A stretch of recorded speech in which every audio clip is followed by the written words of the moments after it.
عرب حکومتیں اور سرداریاں اسلام سے پہلے عرب کے جو حالات تھے ان پر گفتگو کرتے ہوئے مناسب معلوم ہوتا ہے کہ وہاں کی حکومتوں، سرداریوں اور مذاہب و ادیان کا بھی ایک مختصر سا خاکہ پیش کر دیا جائے تاکہ ظہور اسلام کے وقت جو پوزیشن تھی وہ بآسانی سمجھ میں آ سکے۔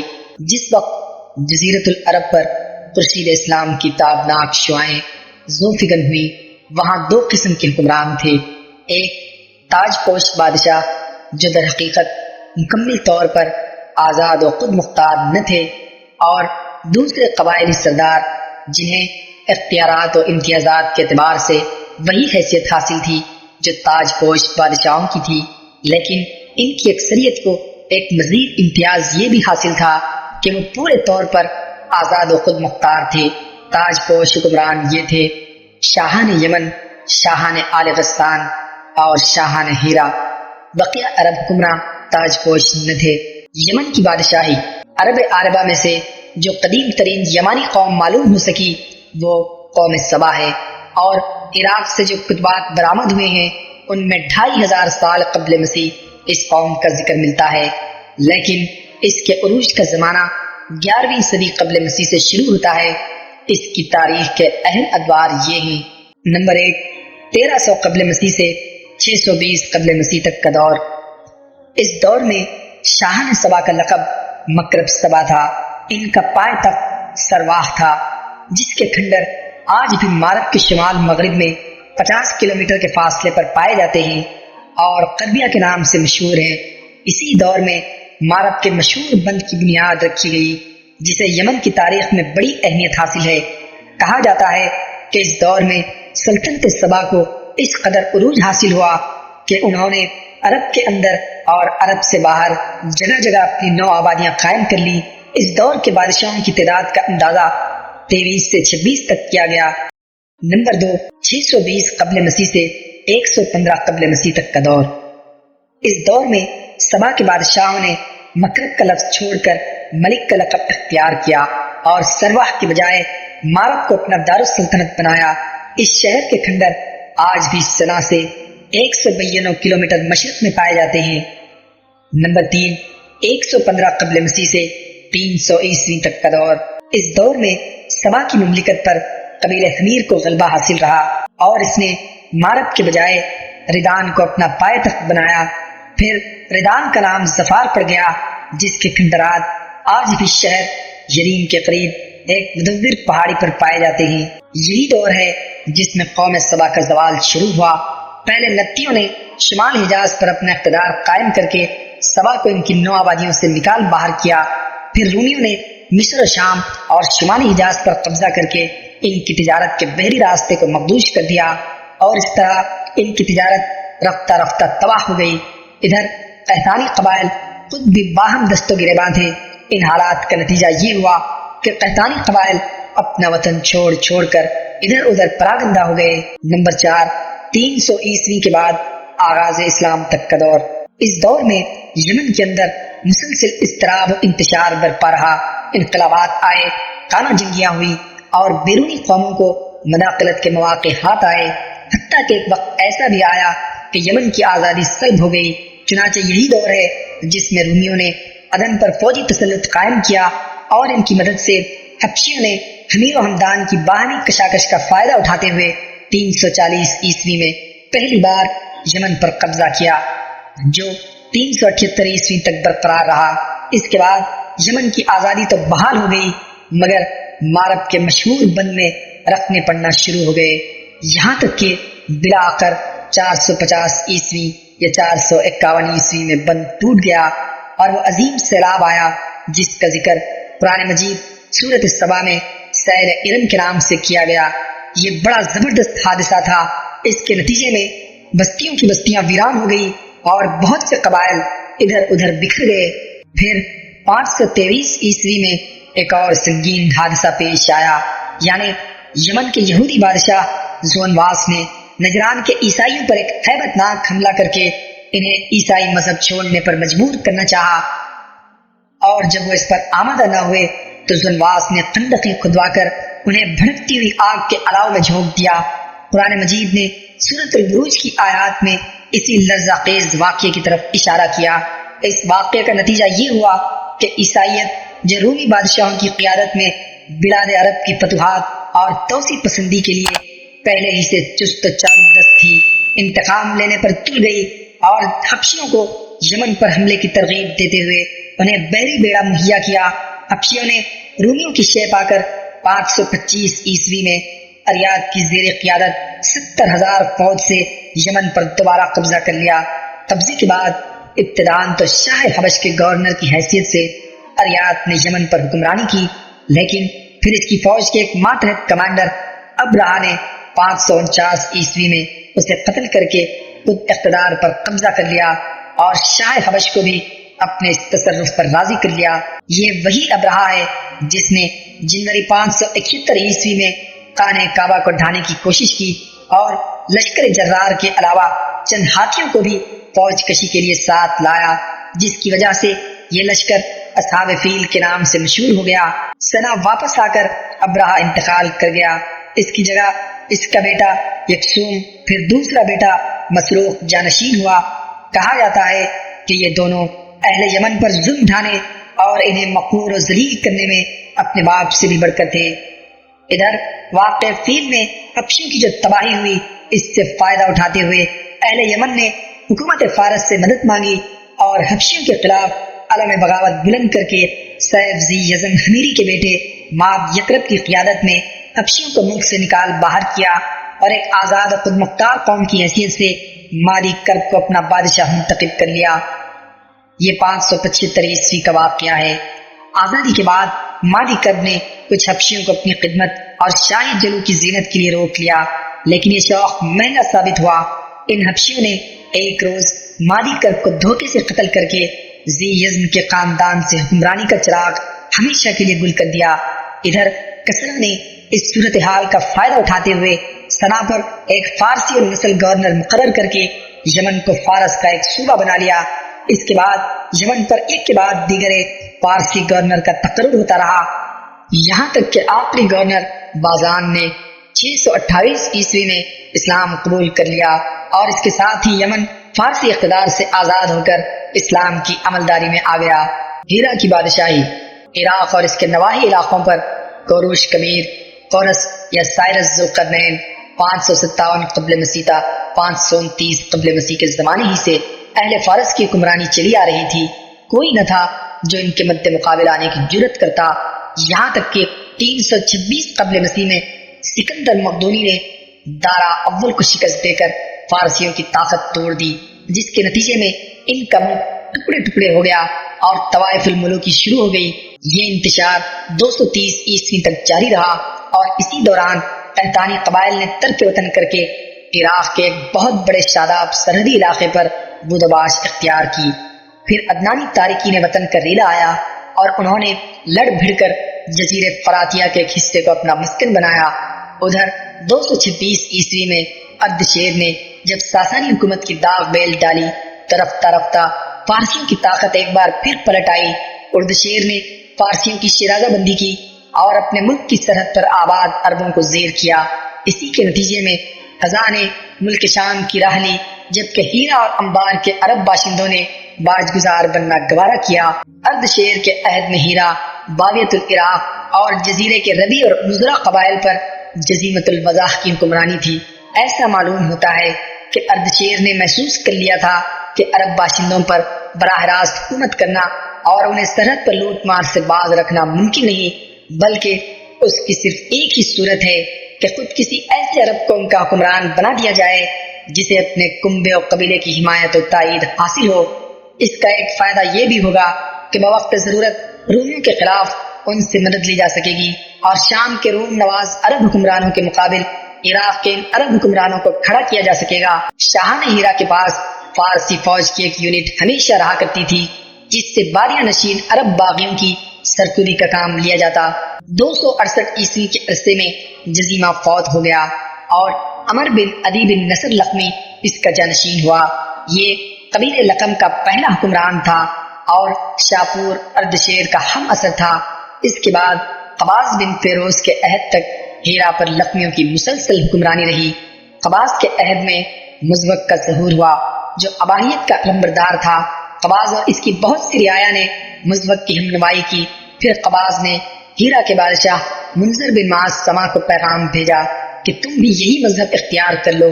منظر بڑا غیرت مند تھا، انکار کر بیٹھا۔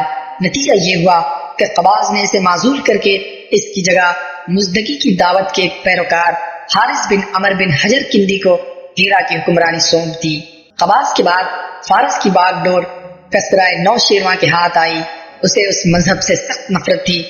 اس نے مزدق اور اس کے ہم نواؤں کی ایک بڑی تعداد کو قتل کروا دیا۔ منظر کو دوبارہ ہیرا کا حکمران بنا دیا اور حارث بن عمر کو اپنے ہاں بلا بھیجا، لیکن وہ بنو کلب کے علاقے میں بھاگ گیا اور وہی اپنی زندگی گزار دی۔ منظر بن معاذ سما کے بعد نعمان بن منظر کے عہد تک ہیرا کی حکمرانی اسی کی نسل میں چلتی رہی۔ پھر زید بن عدی آبادی نے کسرا سے نعمان بن منظر کی جھوٹی شکایت کی۔ کسرا بھڑک اٹھا اور نعمان کو اپنے پاس طلب کیا۔ نعمان چپکے سے بنو شیبان کے سردار ہانی بن مسعود کے پاس پہنچا اور اپنے اہل و عیال اور مال و دولت کو اس کی امانت میں دے کر کسرا کے پاس گیا۔ کسرا نے اسے قید کر دیا اور وہ قید ہی میں فوت ہو گیا۔ ادھر کسرا نے نعمان کو قید کرنے کے بعد اس کی جگہ ایاس بن قبیصہ تائی کو ہیرا کا حکمران بنایا اور اسے حکم دیا کہ ہانی بن مسعود سے نعمان کی امانت طلب کرے۔ ہانی غیرت مند تھا، اس نے صرف انکار ہی نہیں کیا بلکہ اعلان جنگ بھی کر دیا۔ پھر کیا تھا، ایاس اپنے جلو میں کسرا کے لاؤ لشکر اور مرزبانوں کی جماعت لے کر روانہ ہوا اور ذیقار کے میدان میں فریقین کے درمیان گھمسان کی جنگ ہوئی، جس میں بنو شیبان کو فتح حاصل ہوئی اور فارسیوں نے شرمناک شکست کھائی۔ یہ پہلا موقع تھا جب عرب نے عجم پر فتح حاصل کی تھی۔ یہ واقعہ نبی صلی اللہ علیہ وسلم کی پیدائش کے تھوڑے ہی دنوں بعد کا ہے۔ آپ صلی اللہ علیہ وسلم کی پیدائش ہیرا پر ایاس کی حکمرانی کے 8ویں مہینے میں ہوئی تھی۔ ایاس کے بعد کسرا نے ہیرا پر ایک فارسی حاکم مقرر کیا، لیکن 632 عیسوی میں لخمیوں کا اقتدار پھر بحال ہو گیا اور منذر بن معرور نامی اس قبیلے کے ایک شخص نے باغ ڈور سنبھالی، مگر ابھی اس کو برسر اقتدار آئے صرف 8 ماہ ہوئے تھے کہ حضرت خالد بن ولید رضی اللہ عنہ اسلام کا سیل رواں لے کر ہیرا میں داخل ہو گئے۔ شام کی بادشاہی، جس زمانے میں عرب قبائل کی ہجرت زوروں پر تھی، قبیلہ قزا کی چند شاخیں حدود شام میں آ کر آباد ہو گئی۔ ان کا تعلق بنی سلیم بن حلوان سے تھا اور انہی میں ایک شاخ بنو زجم بن سلیم تھی جسے زجائمہ کے نام سے شہرت حاصل ہوئی۔ قزا کی اس شاخ کو رومیوں نے صحرائے عرب کے بدو کی لوٹ مار روکنے اور فارسیوں کے خلاف استعمال کرنے کے لیے اپنا ہم نوا بنایا اور اسی کے فٹ کے سر پر حکمرانی کا تاج رکھ دیا۔ اس کے بعد مدتوں ان کی حکمرانی رہی۔ ان کا مشہور ترین بادشاہ زیاد بن ہیولا گزرا ہے۔ اندازہ کیا گیا ہے کہ زجائمہ کا دور حکومت پوری دوسری صدی عیسوی پر محیط رہا۔ اس کے بعد اس دیار میں آل غسان کی آمد ہوئی اور زجائمہ کی حکمرانی جاتی رہی۔ آل غسان نے بنو زجم کو شکست دے کر ان کی ساری قلمروں پر قبضہ کر لیا۔ یہ صورتحال دیکھ کر رومیوں نے بھی آل غسان کو دیار شام کے عرب باشندوں کا بادشاہ تسلیم کر لیا۔ آل غسان کا پائے تخت دومت الجندل تھا اور رومیوں کا آل کار کی حیثیت سے دیار شام پر ان کی حکمرانی مسلسل قائم رہی تاکہ خلافت فاروقی میں 13 ہجری میں یرموک کی جنگ پیش آئی اور آل غسان کا آخری حکمراں جبلہ بن ایہم حلقہ بگوش اسلام ہو گیا، اگرچہ اس کا غرور اسلامی مساوات کو زیادہ دیر تک برداشت نہ کر سکا اور وہ مرتد ہو گیا۔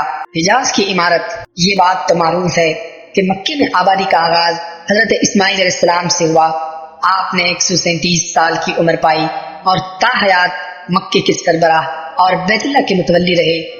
آپ کے بعد آپ کے 2 صاحبزادے نابد پھر قیدار یا قیدار پھر نابد، یہ کے بعد دیگرے مکے کے والی ہوئے۔ ان کے بعد ان کے نانا مزاز بن عمر جرہمی نے زمام کار اپنے ہاتھ میں لے لی اور اس طرح مکے کی سربراہی بنو جرہم کی طرف منتقل ہو گئی اور ایک عرصے تک انہی کے ہاتھ میں رہی۔ حضرت اسماعیل علیہ السلام چونکہ اپنے والد کے ساتھ مل کر بیت اللہ کے بانی و معمار تھے، اسی لیے ان کی اولاد کو ایک باوقار مقام ضرور حاصل رہا، لیکن اقتدار و اختیار میں ان کا کوئی حصہ نہ تھا۔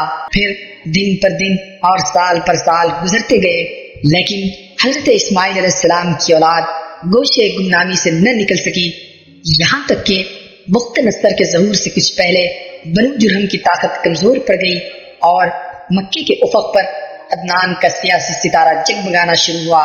اس کا ثبوت یہ ہے کہ بخت نصر نے ذات عراق میں عربوں سے جو معرکہ آرائی کی تھی، اس میں عرب فوج کا کمانڈر جرہمی نہ تھا۔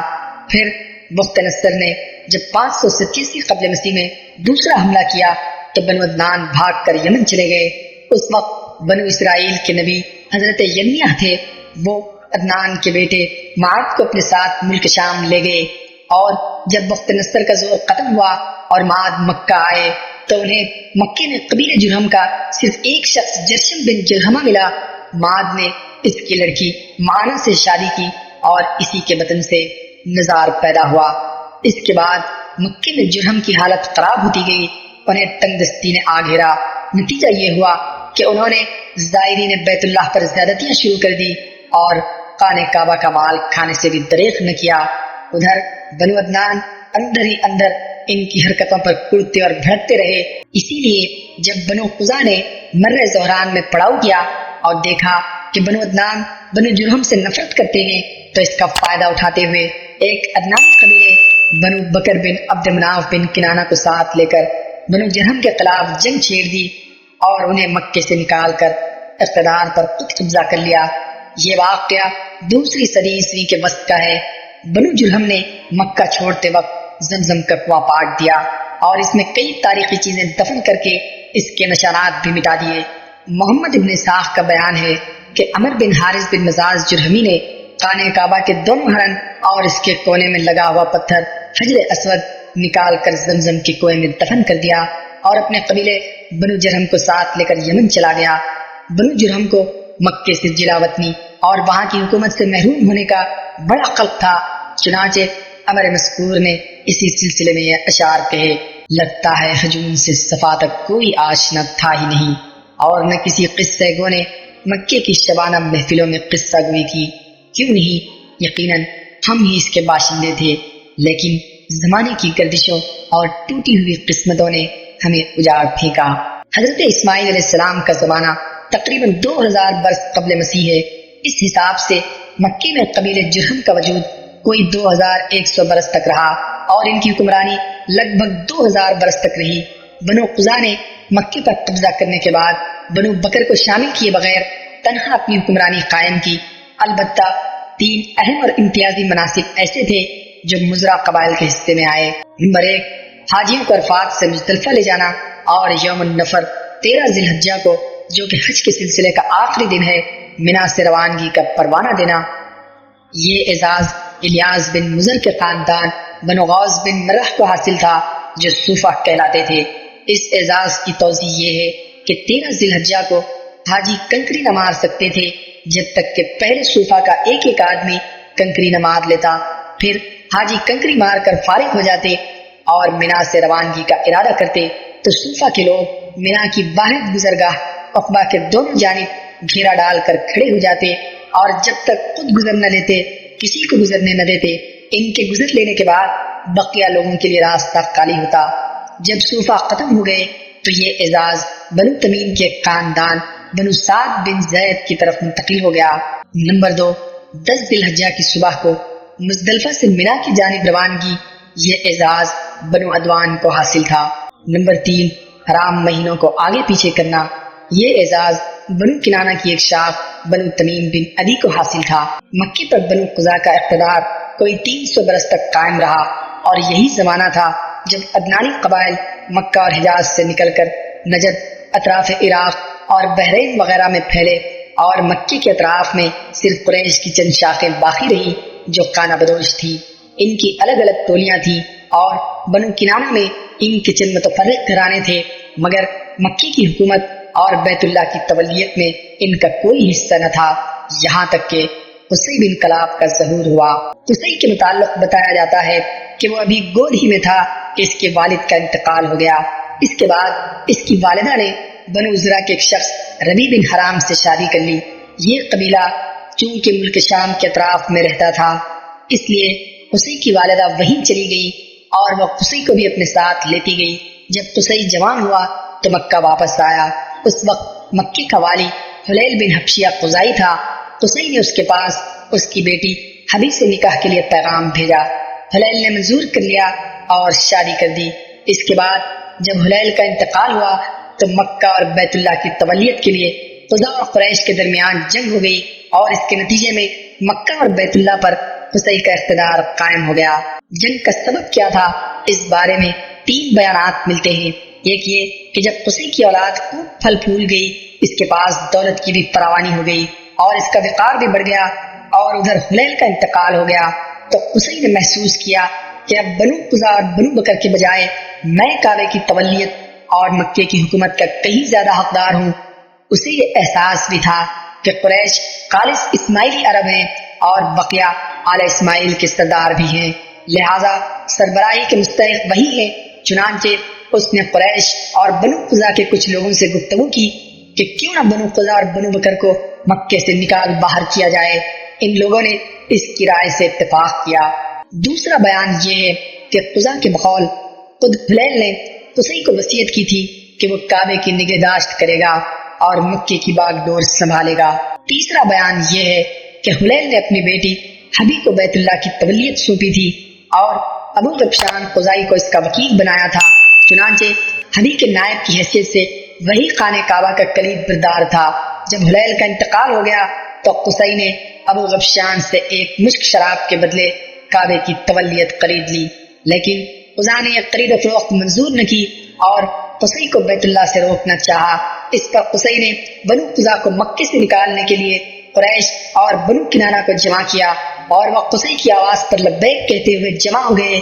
بہرحال وجہ جو بھی ہو، واقعات کا سلسلہ اس طرح ہے کہ جب حلیل کا انتقال ہو گیا اور صوفہ نے وہی کرنا چاہا جو وہ ہمیشہ کرتے آئے تھے، تو قصی نے قریش اور کنانہ کے لوگوں کو ہمراہ لیا اور عقبہ کے نزدیک جہاں وہ جمع تھے ان سے آ کر کہا کہ تم سے زیادہ ہم اس اعزاز کے حقدار ہیں۔ اس پر صوفہ نے لڑائی چھیڑ دی، مگر قصی نے انہیں مغلوب کر کے ان کا اعزاز چھین لیا۔ یہی موقع تھا جب قزا اور بنو بکر نے قصی سے دامن کشی اختیار کر لی۔ اس پر قصی نے انہیں بھی للکارا۔ پھر کیا تھا، فریقین میں سخت جنگ چھڑ گئی اور طرفین کے بہت سے آدمی مارے گئے۔ اس کے بعد صلح کی آوازیں بلند ہوئی اور بنو بکر کے ایک شخص یامیر بن عوف کو حکم بنایا گیا۔ یامیر نے فیصلہ کیا کہ قزا کے بجائے قصی خانہ کعبہ کی تولیت اور مکے کے اقتدار کا زیادہ حقدار ہے۔ نیز قصی نے جتنا خون بہایا ہے سب رائے گا قرار دے کر پاؤں تلے روند رہا ہوں۔ البتہ قزا اور بنو بکر نے جن لوگوں کو قتل کیا ہے ان کی دیت ادا کریں اور خانہ کعبہ کو بلا روک ٹوک قصی کے حوالے کر دیں۔ اسی فیصلے کی وجہ سے یامر کا لقب شداخ پڑ گیا۔ شداخ کے معنی ہے پاؤں تلے روندنے والا۔ اس فیصلے کے نتیجے میں قصی اور قریش کو مکے پر مکمل نفوذ اور سیادت حاصل ہو گئی اور قصی بیت اللہ کا دین سربراہ بن گیا، جس کی زیارت کے لیے عرب کے گوشے گوشے سے آنے والوں کا تانتا بنا رہتا۔ مکے پر قصی کے تسلط کا یہ واقعہ 5ویں صدی عیسوی کے وسط یعنی 440 عیسوی کا ہے۔ قصی نے مکے کا بندوبست اس طرح کیا کہ قریش کو اطراف مکہ سے بلا کر پورا شہر ان پر تقسیم کر دیا اور ہر خاندان کی بدوباش کا ٹھکانہ مقرر کر دیا۔ البتہ مہینے آگے پیچھے کرنے والوں کو نیز آل صفوان، بنو عدوان اور بنو مرخ بن عوف کو ان کے مناسب پر برقرار رکھا، کیونکہ قصی سمجھتا تھا کہ یہ بھی دین ہے جس میں رد و بدل کرنا درست نہیں۔ قصی کا ایک کارنامہ یہ بھی ہے کہ اس نے حرم کعبہ کے شمال میں دار الندوہ کی تعمیر کی۔ اس کا دروازہ مسجد کی طرف تھا۔ دار الندوہ در حقیقت قریش کی پارلیمنٹ تھی جہاں تمام بڑے بڑے اور اہم معاملات کے فیصلے ہوتے۔ قریش پر دار الندوہ کے بڑے احسانات ہیں کیونکہ یہ ان کی وحدت کا ضامن تھا اور یہی ان کے الجھے ہوئے مسائل بحسن خوبی طے ہوتے۔ قصی کو سربراہی اور عظمت کے حسب ذیل مظاہر حاصل تھے۔ نمبر 1، دار الندوہ کی صدارت، جہاں بڑے بڑے معاملات کے متعلق مشورے ہوتے اور یہاں لوگ اپنی لڑکیوں کی شادیاں بھی کرتے۔ نمبر 2، لیوا یعنی جنگ کا پرچم قصی کے ہاتھ باندھا جاتا۔ نمبر 3، حجابت یعنی خانہ کعبہ کی پاسبانی۔ اس کا مطلب یہ ہے کہ خانہ کعبہ کا دروازہ قصی ہی کھولتا اور وہی خانہ کعبہ کی خدمت اور کلید برداری کا کام انجام دیتا تھا۔ نمبر 4، سقایا، پانی پلانا۔ اس کی صورت یہ تھی کہ کچھ ہاؤس میں حاجیوں کے لیے پانی بھر دیا جاتا اور اس میں کچھ کھجور اور کشمش ڈال کر اسے شیریں بنا دیا جاتا۔ جب حجاج مکہ آتے تو اسے پیتے تھے۔ نمبر 5، رفادہ۔ اس کے معنی یہ ہیں کہ حاجیوں کے لیے بطور ضیافت کھانا تیار کیا جاتا۔ اس مقصد کے لیے قصی نے قریش پر ایک خاص رقم مقرر کر رکھی تھی جو موسم حج میں قصی کے پاس جمع کی جاتی۔ قصی اس رقم سے حاجیوں کے لیے کھانا تیار کرتا تھا۔ جو لوگ تنگ دست ہوتے یا جن کے پاس توشہ نہ ہوتا وہ یہی کھانا کھاتے۔ یہ سارے مناسب قصی کو حاصل تھے۔ قصی کا پہلا بیٹا عبد الدار تھا، مگر اس کے بجائے دوسرا بیٹا عبد مناف قصی کی زندگی ہی میں شرف و سیادت کے مقام پر پہنچ گیا۔ اس لیے قصی نے عبد الدار سے کہا کہ یہ لوگ اگرچہ شرف و سیادت میں تم پر بازی لے جا چکے ہیں مگر میں تمہیں ان کے ہم پلہ کر کے رہوں گا۔ چنانچہ قصی نے اپنے سارے مناصب اور اعزازات کی وصیت عبد الدار کے لیے کر دی، یعنی دارالندوا کی ریاست، خانہ کعبہ کی حجابت، لبا، سقایت اور رفادہ سب کچھ عبد الدار کو دے دیا۔ چونکہ کسی کام میں قصی کی مخالفت نہیں کی جاتی تھی اور نہ اس کی کوئی بات مسترد کی جاتی، بلکہ اس کا ہر اقدام اس کی زندگی میں بھی اور اس کی موت کے بعد بھی واجب الاتباع دین سمجھا جاتا۔ اس لیے اس کی وفات کے بعد اس کے بیٹوں نے کسی نزاع کے بغیر اس کی وصیت قائم رکھی، لیکن جب عبد مناف کی وفات ہو گئی تو اس کے بیٹوں کا ان مناسب کے سلسلے میں اپنے چچیرے بھائیوں یعنی عبد الدار کی اولاد سے جھگڑا ہوا۔ اس کے نتیجے میں قریش دو گروہ میں بٹ گئے اور قریب تھا کہ دونوں میں جنگ ہو جاتی، مگر پھر انہوں نے صلح کی آواز بلند کی اور ان مناسب کو باہم تقسیم کر لیا۔ چنانچہ سقایت اور رفادہ کے مناسب بنو عبد مناف کو دیے گئے اور دارالندوا کی سربراہی، لوا اور حجابت بنو عبد الدار کے ہاتھ میں رہی۔ پھر بنو عبد مناف نے اپنے حاصل شدہ مناسب کے لیے قرعہ ڈالا تو قرعہ ہاشم بن عبد مناف کے نام نکلا، لہذا ہاشم ہی نے اپنی زندگی بھر سقایا اور رفادہ کا انتظام کیا۔ البتہ جب ہاشم کا انتقال ہو گیا تو ان کے بھائی مطلب نے ان کی جانشینی کی، مگر مطلب کے بعد ان کے بھتیجے عبد المطلب بن ہاشم نے جو رسول اللہ صلی اللہ علیہ وسلم کے دادا تھے یہ منصب سنبھال لیا، اور ان کے بعد ان کی اولاد ان کی جانشین ہوئی، یہاں تک کہ جب اسلام کا دور آیا تو حضرت عباس بن عبد المطلب اس منصب پر فائز تھے۔ ان کے علاوہ کچھ اور مناصب بھی تھے جنہیں قریش نے باہم تقسیم کر رکھا تھا۔ ان مناصب اور انتظامات کے ذریعے قریش نے ایک چھوٹی سی حکومت بلکہ حکومت نما انتظامیہ قائم کر رکھی تھی، جس کے سرکاری ادارے اور تشکیلات کچھ اسی ڈھنگ کی تھی جیسی آج کل پارلیمانی مجلسیں اور ادارے ہوا کرتے ہیں۔ ان مناصب کا خاکہ حسب ذیل ہے۔ نمبر 1، ایثار، یعنی فال گیری اور قسمت دریافت کرنے کے لیے بتوں کے پاس جو تیر رکھے رہتے ان کی تولیت، یہ منصب بنو جمع کو حاصل تھا۔ نمبر 2، مالیات کا نظم، یعنی بتوں کے تقرب کے لیے جو نذرانے اور قربانیاں پیش کی جاتی تھی ان کا انتظام کرنا، نیز جھگڑے اور مقدمات کے فیصلے کرنا، یہ کام بنو سہم کو سونپا گیا۔ نمبر 3، شورا، یہ اعزاز بنو اسد کو حاصل تھا۔ نمبر 4، اشناخ، یعنی دیت اور جرمانوں کا نظم، اس منصب پر بنو تیم فائز تھے۔ نمبر 5، عقاب، یعنی قومی پرچم کی علمبرداری، یہ بنو امیہ کا کام تھا۔ نمبر 6، قبا، یعنی فوجی کیمپ کا انتظام اور شہ سواروں کی قیادت، یہ بنو مخزوم کے حصے میں آیا تھا۔ نمبر 7، سفارت، یہ بنو عدی کا منصب تھا۔ بقیہ عرب کی سرداریاں، ہم پچھلے صفحات میں قحطانی اور عدنانی قبائل کے ترک وطن کا ذکر کر چکے ہیں اور بتلا چکے ہیں کہ پورا ملک عرب ان قبائل کے درمیان تقسیم ہو گیا تھا۔ اس کے بعد ان کی عمارتوں اور سرداریوں کا نقشہ کچھ یوں تھا کہ جو قبائل ہیرا کے ارد گرد آباد تھے انہیں حکومت ہیرا کے تابع مانا گیا، اور جن قبائل نے بادیت الشام میں سکونت اختیار کی تھی انہیں غسانی حکمرانوں کے تابع قرار دیا گیا، مگر یہ تبعیت صرف نام کے لیے تھی، عملاً نہ تھی۔ ان دو مقامات کو چھوڑ کر اندرون عرب آباد قبائل بہر طور آزاد تھے۔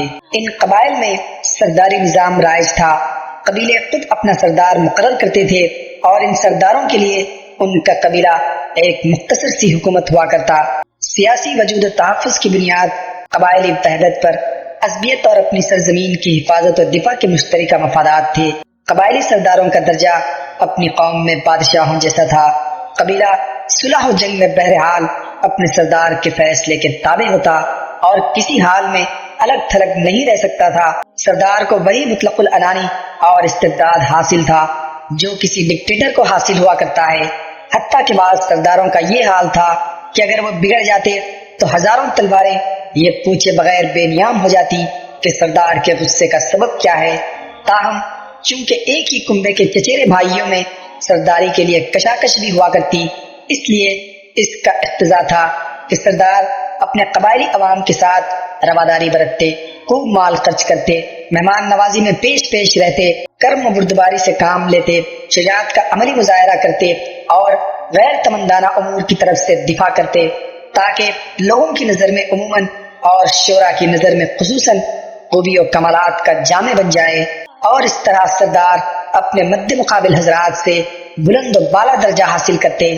سرداروں کے کچھ مخصوص اور امتیازی حقوق بھی ہوا کرتے جنہیں ایک شاعر نے یوں بیان کیا: ہمارے درمیان تمہارے لیے مال غنیمت کا چوتھائی ہے اور منتخب مال، اور وہ مال ہے جس کا تم فیصلہ کر دو اور جو سر راہ ہاتھ آ جائے اور جو تقسیم سے بچ رہے۔ سیاسی حالت جزیرۃ العرب کی حکومت اور حکمرانوں کا ذکر ہو چکا، بجا نہ ہوگا کہ اب ان کے کسی قدر سیاسی حالات بھی ذکر کر دیے جائیں۔